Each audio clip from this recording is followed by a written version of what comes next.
迎收睇智好生活知識，我係 VC。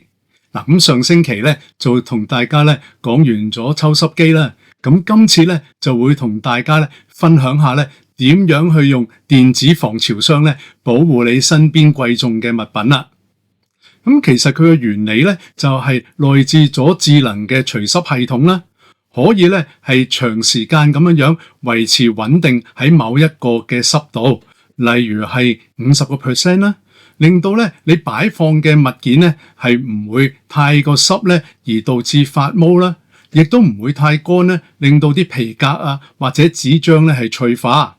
咁甚至唔使成日咁樣去換嗰啲乾燥劑咧咁麻煩，簡直咧就係一個會呼吸嘅保險箱嚟嘅。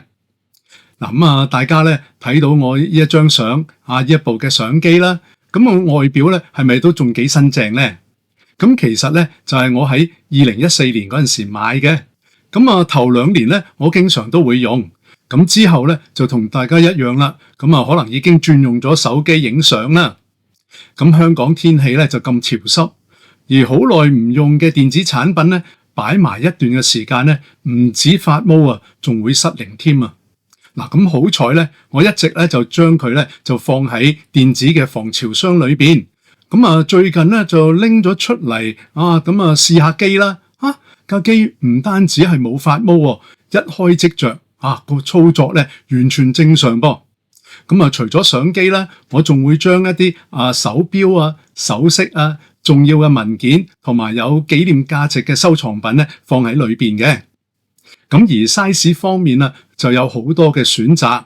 一般咧就係去到30 lit 啊，或者去到60 lit 咧，就已經係好夠用。而我自己咧就係用緊40 lit 嘅。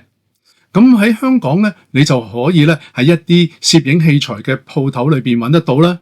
又或者上香港啊，或者國內嘅網站啦，亦都有更多嘅選擇嘅。咁今集嘅內容咧，純粹都係俾大家做參考嘅啫。歡迎留言交流。喜歡呢條短片嘅朋友咧，請你俾個 like 我啦。同時咧就係分享出去，順手咧就撳埋個啷啷訂閱呢一條嘅頻道。我係 VC，咁我哋下集見啦。